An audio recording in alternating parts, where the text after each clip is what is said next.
Good evening, witches. Hey, witches. Welcome to week 11 of the Beginner Witch series. Tonight, we're going to talk about pre-spell work. We'll see you in just a minute.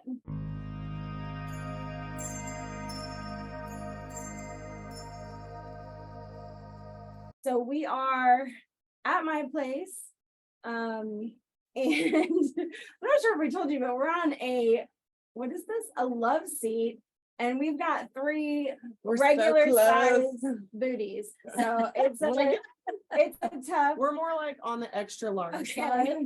I'm generous. We have generous sized booties. And so we're very close and snug tonight to do this meetup here.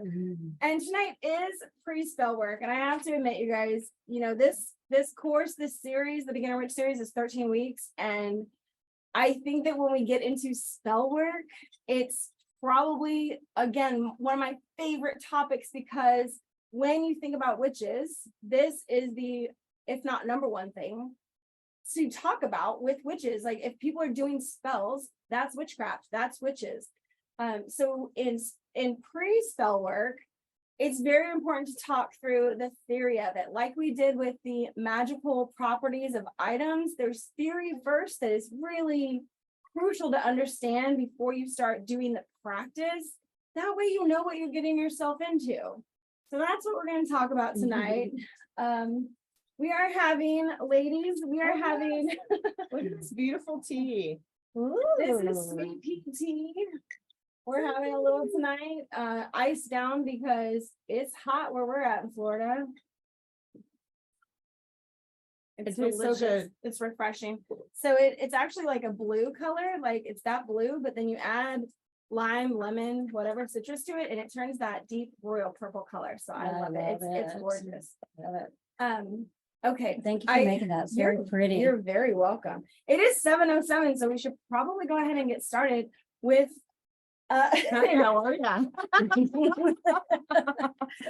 Just grab my hand, why don't you?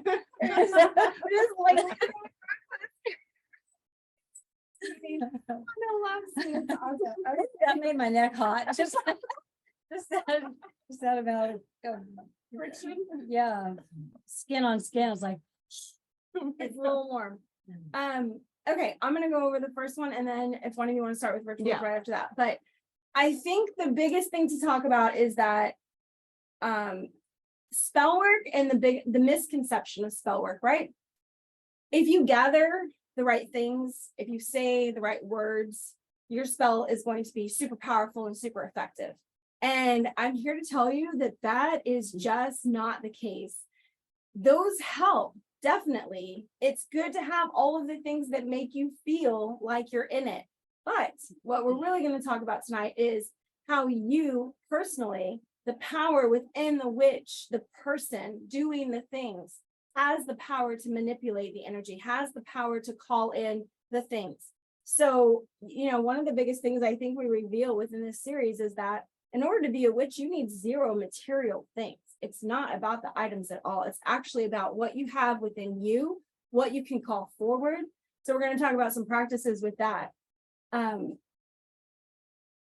If it was possible to just gather things and say the right words, the world would probably look a lot different, because everybody would believe in this thing because it's a super physical and not a spiritual practice.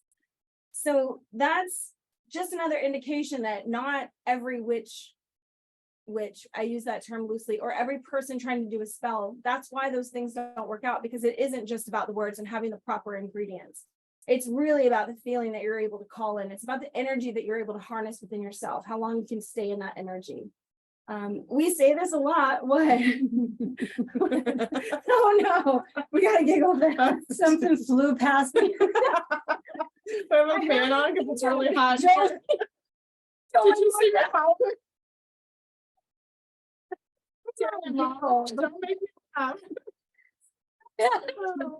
Yeah, we both saw it. It was like, it's my purple scrap. It's white. Well, Jamie, that reminds me of something. We early on in the New Witch meetup group, we had one of our members tell us that she purchased a spell from a guy. Oh, that's right. And I don't know what the spell did, but anyway, he told her, you know, that she had to say these words and then the spell would come true. Yeah. So I think after 6 weeks, or maybe it was longer, 6 Yeah. weeks, nothing had happened. And didn't. so she like reached out to him and he's like, you haven't given it enough time. So she brought it up in our. Wait, no, he said, you did it wrong. Oh, that's what He it was. said, You you did did it- it wrong. You did it wrong. Thank you for remembering that. Hey, So that's if it didn't, rude. since she didn't get what she wanted, that he to do whatever it was, he told her that she did it wrong. So I mean, that's just an example of where people get witchcraft wrong. It's just an example of it. When we talk about spell work, we are talking about energy work, you guys. We really are talking about the same thing that has to do with manifestation, law of attraction. It's prayers. different words, same concept, same theory. Absolutely. So plain and simple, if you don't get anything else from this meetup tonight, we're giving you like the goods right now, right here. First off, energy work and spell work are the same thing. That is what you're doing. When you're doing spell work, you're doing energy work. And if you don't feel like you're doing energy work, you're not truly calling the things to you that you're looking for, that you want. All right, with rituals. Who's ready to take over rituals? Or I can Okay. keep going. You know, I can't. I can talk forever. She never shuts up. I don't shut up. And now I've got sweet pea tea that's just going to make me talk all the way. So the Sweet cows come. pea tea. I love it. That's gonna blow in my face. Everything's going to blow in her face. She can't stop giggling. I don't know what she had before the meeting. Who's taking rituals? Did you want that or you want me to do You it? can go ahead. Okay. Ah, So what's a ritual as it relates to spell work? It's how we get ready to do spells. In short, it's just a habit of doing things on purpose. Originally a ritual was a religious term. I think it still is a religious it term. definitely can be. Yeah. It can be. Before that, it was used as a rite, like the rite of passage, or meant to count or observe fully. Here's an example of a ritual: casting a circle. So you guys have probably all heard casting a circle is something that Wiccans do. Yeah. And probably some solitaries do it as well, but casting a circle, creating that protective space around you, calling the corners, all of that stuff. That's a ritual. That's getting ready to do the spell. The spell work actually happens after the circle is cast and the witch or witches are within the circle. And that's when the work starts taking place, the actual Right. spell happens. Let's see. So that's just one example I think for us, we probably have a lot of rituals, getting ready, like what I'm wearing, how I'm feeling, what I've eaten, what I've drank, Yeah. pulling together things, getting my mind in a place where I'm ready to like focus my attention on the thing that I'm trying to manifest or the thing that I'm trying to change. Yep. What about you? What's a ritual that you have? Definitely for me, my ritual is to light a certain candle, say something in my head to connect to my team of light. I have a certain cloth that I like, and I do a small crystal grid before I really start trying to receive messages or before I do my spell work to kind of commune with energies outside of myself. That it's been the same for me for a very it's been the same for me for a very long time, but I've been practicing 25 years, so my rituals have been around for a really long time and I'm very comfortable with them. It doesn't mean that I can't change them, because sometimes I will add different stones. Like I've been working with labradorite probably for about 10 years, but before that I did not have a labradorite stone with me when I opened my spell work ritual. In the shower, another one for me is like definitely cleansing, but it's in the shower, and it's just a daily thing where with my liquid soap, I draw a pentagram on my washcloth, and then I imagine the protection washing over me as I wash myself with that soap. So that's just an example of like a super simple, nobody needs to know ritual that I just do for myself in the shower that there's no evidence of it. Unlike when I do a ritual where I'm actually doing spell work, I have things out. It's very, if you were to come upon me, you would know I was doing something. You're like, whoa, what's all this stuff laying all over the ground? What are you burning there? What's in that paper? What's in that jar? So I think that rituals can be really big, as big as you want to make them, as long and as lengthy as you want to make them, or they can be very small and very simple and just have meaning for you. So my cleansing ritual is one I basically do every time I take a shower. And then the one with the crystal grid is what I do when I'm doing spell work or tarot for somebody or for myself. Those are my most common rituals. Yes. Okay, so I think we already covered, they don't have to be complex, they can They be really don't, easy, like the the ritual protection, the daily protection. I think this is where people can get really caught up because as we read books, they like to make it seem very complicated. I think that there's something to be said about human nature where if it feels really easy, we're like, well, I didn't put in the work, so it's not going to work. If I didn't bust my ass, if I wasn't out there grueling, waiting, suffering, there's this thing where we think that it takes so much suffering and pain and waiting in order to get what we really need. It's like, if you could just ask for it and show up, you're like, that's too easy. I don't believe that. And that's all within your own energy work as far as what you believe you can ask for and how soon you can get it.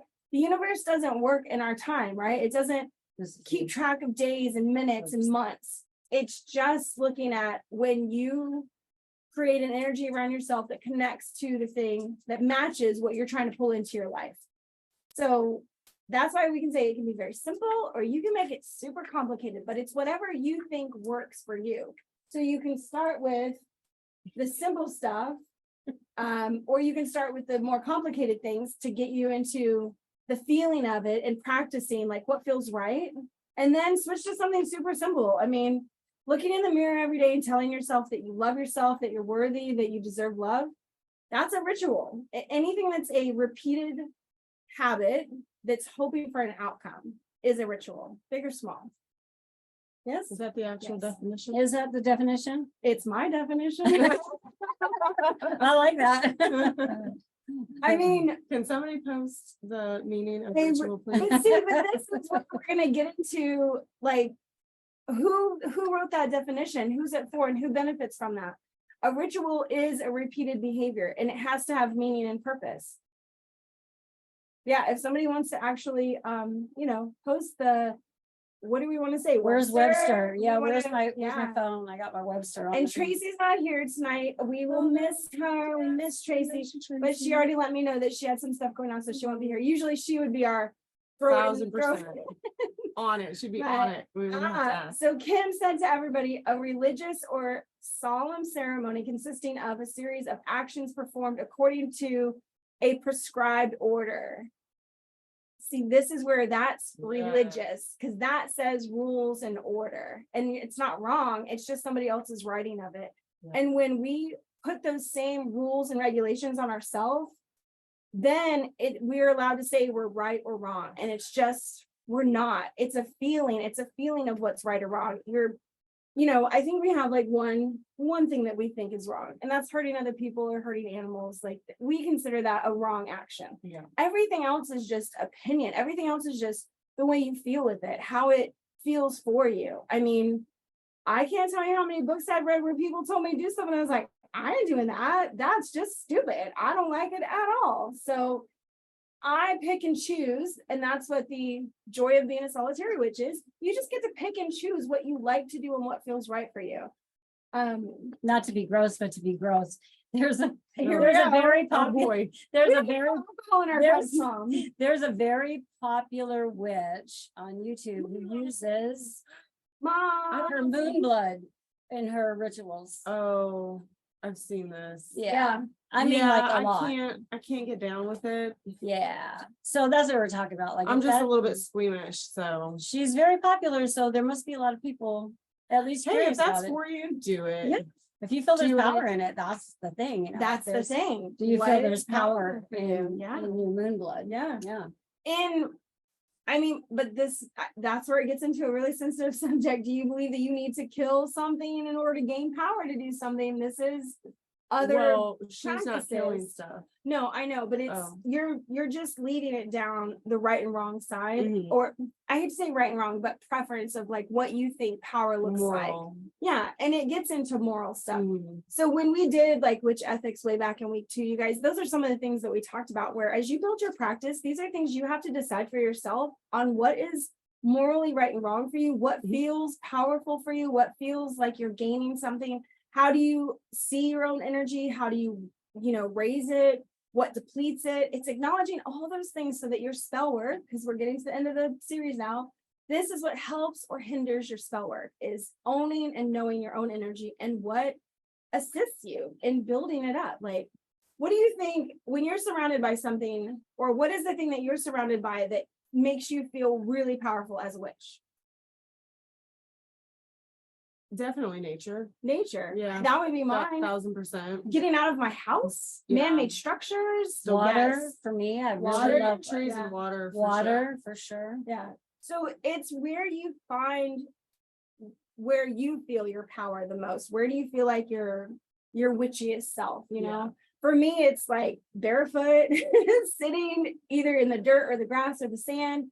We have a beach next to us, so I go there a lot. But even in my own yard, under the stars, I do pretty much all my magic Yeah. at night, and Yeah. none during the daytime, because nighttime is what really helps me get into my own power, to really feel my own essence and like bring my energy level up, Yeah. to tune in, I guess, to tune Yeah. into my witness. Yeah. That was all with rituals and then examples of casting circles. So I was So, trying to move on. but- Yeah, so one of the things I was thinking about is try to help people, or give them ideas for what you can do to sort of get your mind, to learn to focus your mind.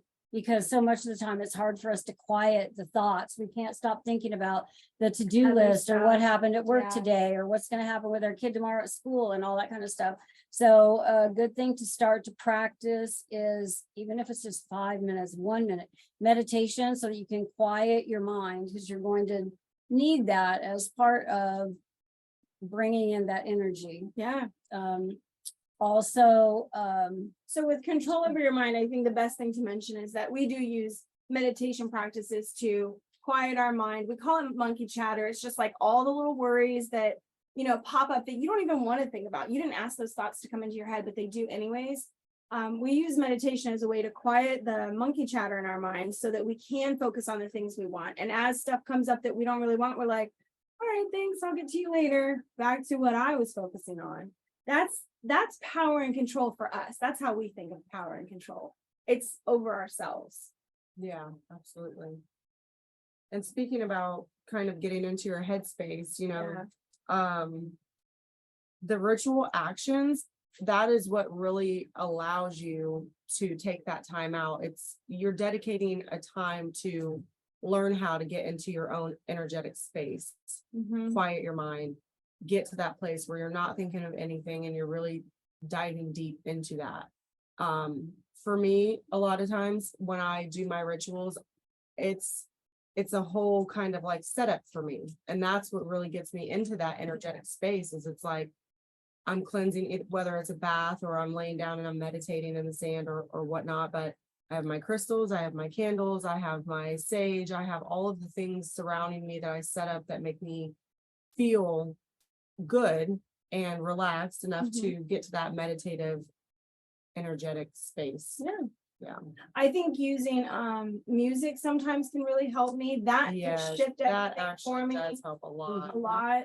Just a simple, if you have Amazon Music, Apple Music, you can search meditative music. It's quieting. It quiets your mind, your thoughts, Yeah. for sure. I feel like it helps you hone in, Mhm.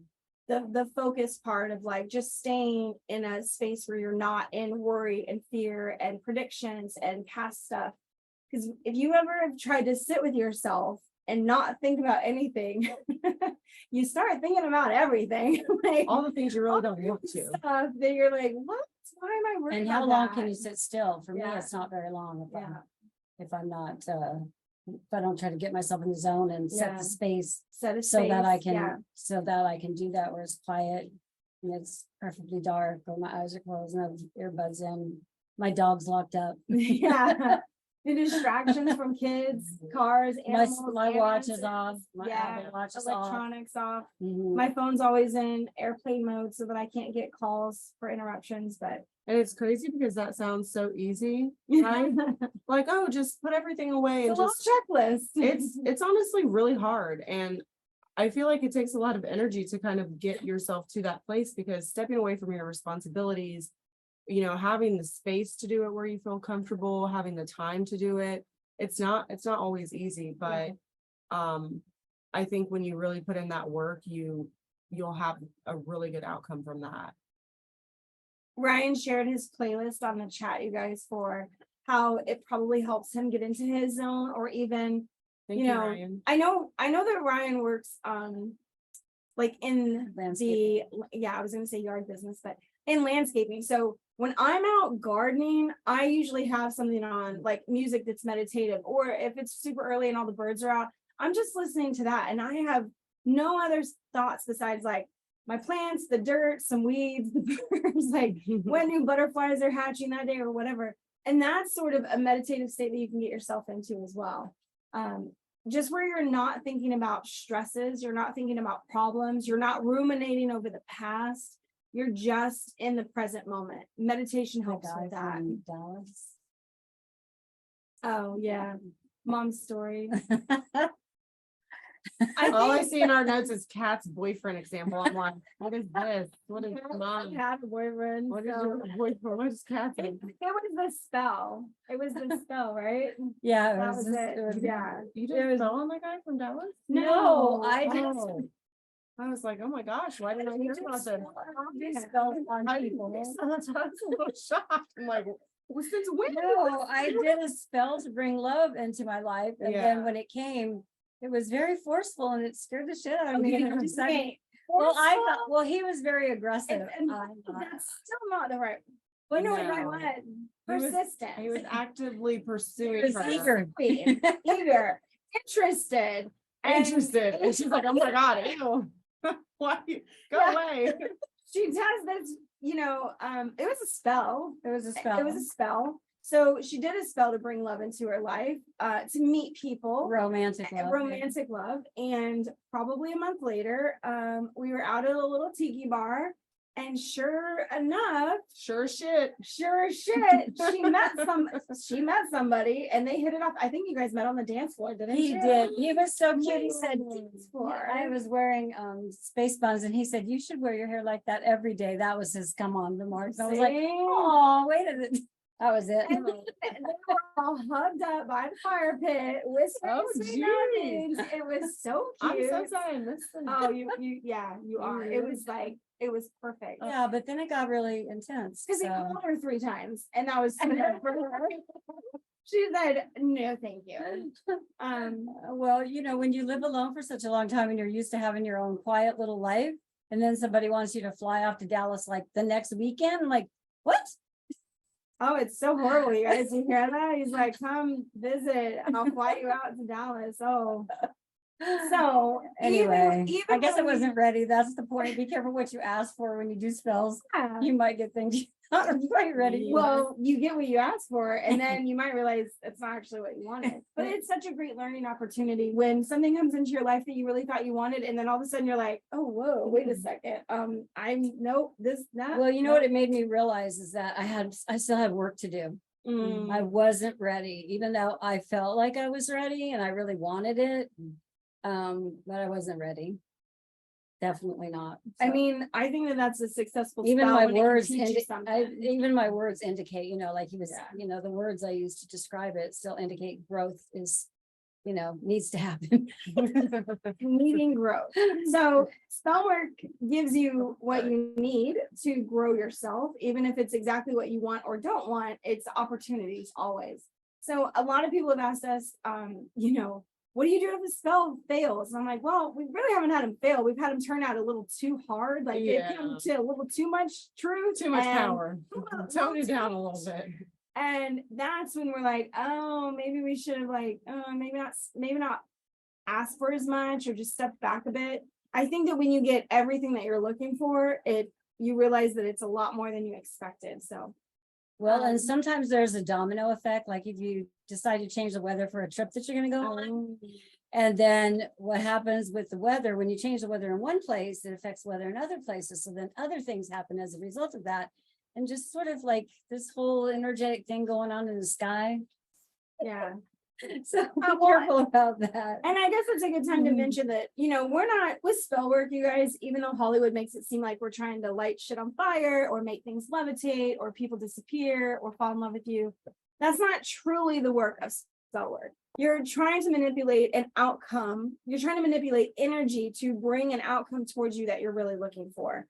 And that can come in many forms, because I'm not sure if there's a spell detailed enough to give you exactly what it is that you want in your head or what you see.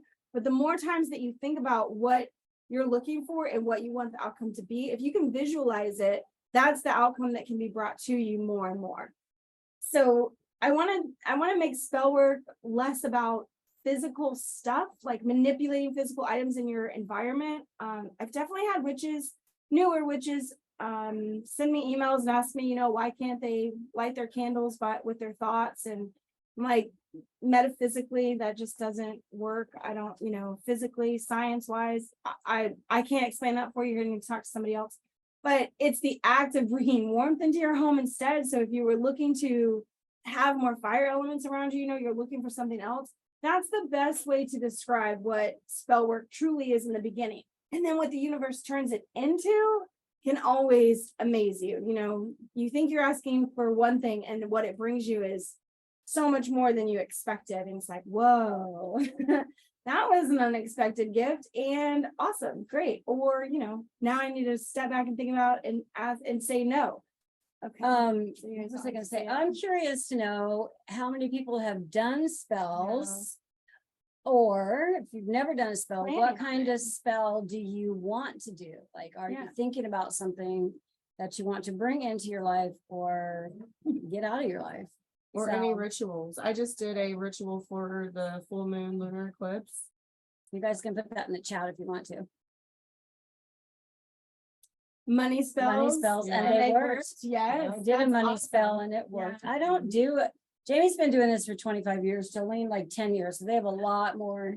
Well, she's been active 10? 25. No, she started doing stuff when I started. We were just not in the same place. Okay. Well, anyway, Yeah. these two have been doing it for I a was so long offended, combined, it's probably like my age or something. But for me, it hasn't been that long. So I'm a newer witch, probably like many of you.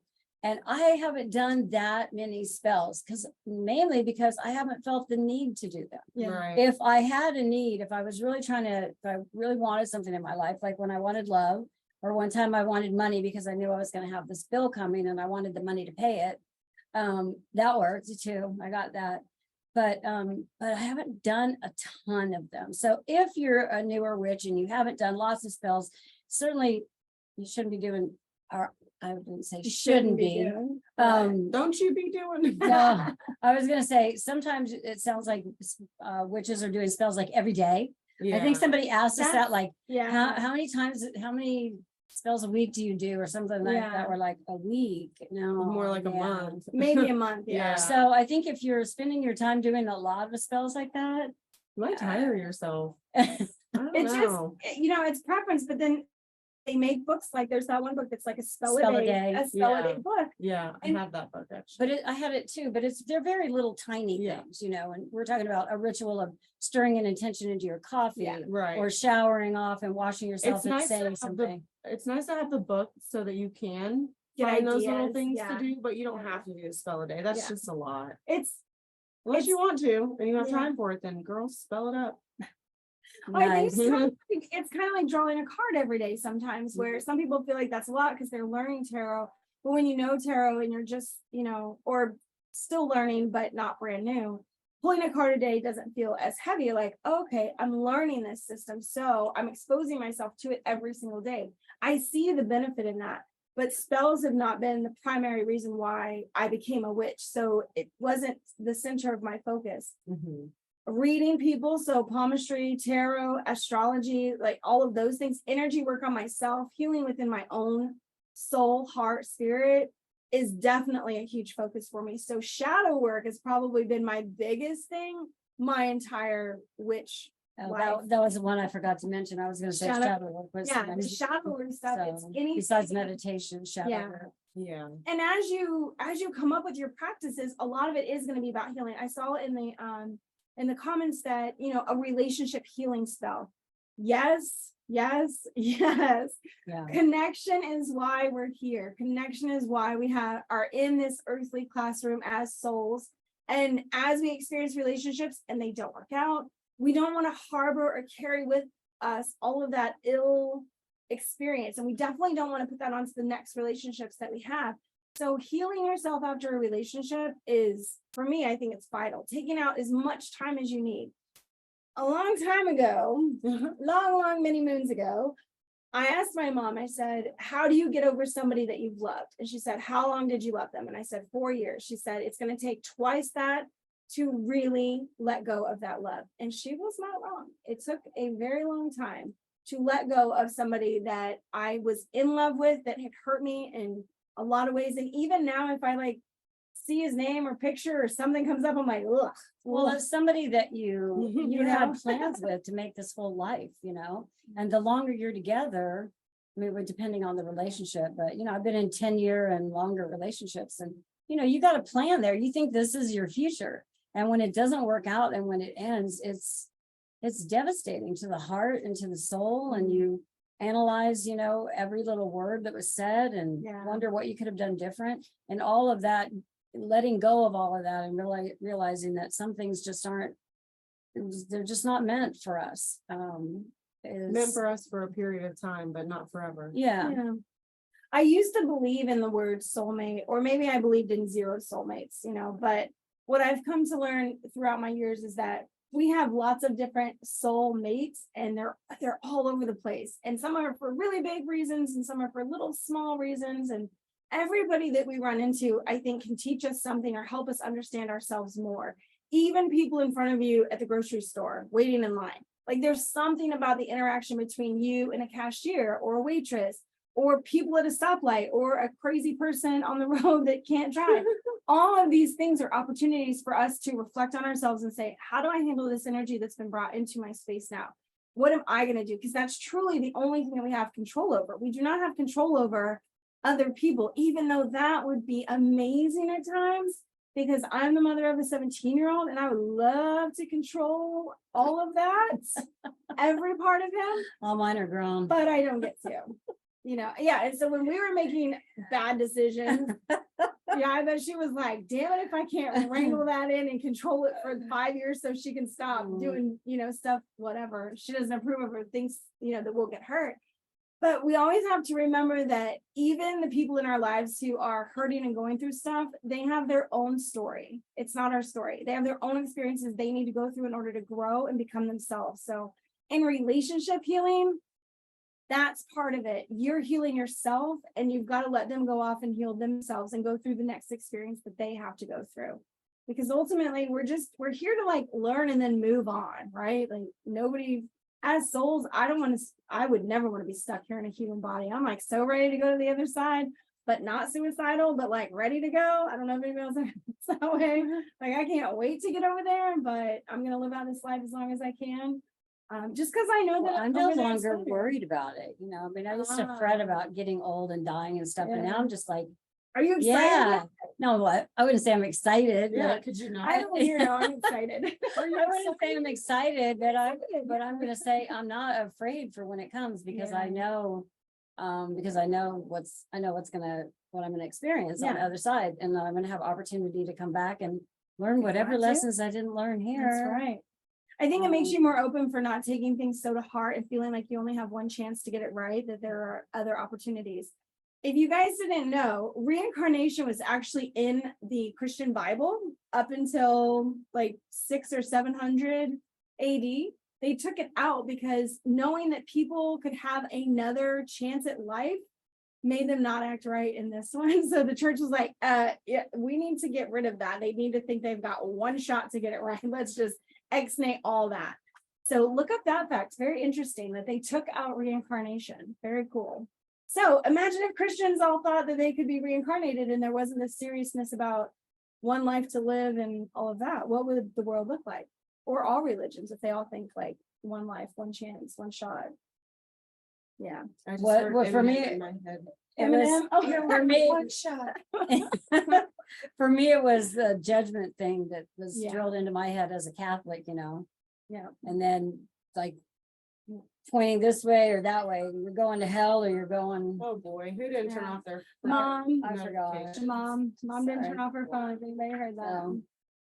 Okay, so I think Yeah. that's it, so we can open up the It's floor theory, yeah. for, yeah, so Okay, we need to do our you- small closing. you probably have a lot of questions, because this is, I don't know, would you Subject is say? big.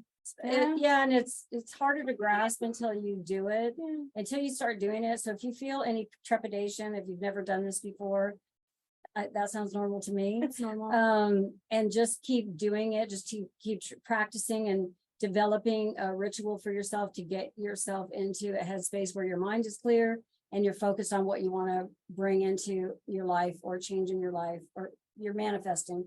And Yeah. you can look up law of attraction. It's the same thing. Same thing. Prayers, different when word. people pray, when people sit and pray in temple all day, or whatever they do, monks, it's the same thing. Same They're focused on an outcome that they want. They're trying So- to energetically align with an outcome. Yes, Thank that's you. spell work, that's prayer, that's manifestation, that's law of attraction, that's all those things that there's many different words for, which is just call it spell work. And we like to use things that smell good, burn well. And look Yeah, we cool. love all the fun stuff that goes along with it. The crystals. I have a bunch of metaphysical things Yeah. in the room to help us like get in the mood. I Yeah. mean, That's what witchcraft does. It's all about setting the mood, right? Like Get romantic with yeah, yourself. Light some for candles. sure. Put some smelly oils, on, and just put some flowers around. Get you in the actual mood, like whatever that looks like for you, bring that forward. I have seen people when they're doing money spells withdraw a lot of money and then roll in it. I was like, okay, if that's what makes you feel more wealthy so that you can like tap into that wealth feeling, yeah, sure, do it. Get it, girl or man, boy, whatever, whoever you are. Whatever it is, that's what spell work is really about in theory. thank you for joining us tonight for week 11 of the 11. Beginner Witch series, where we talked about Pre-spell pre-spell work. work. Yeah. We will be back next Monday night to talk about spell work. Spell work. See you Good next night. week. Bye.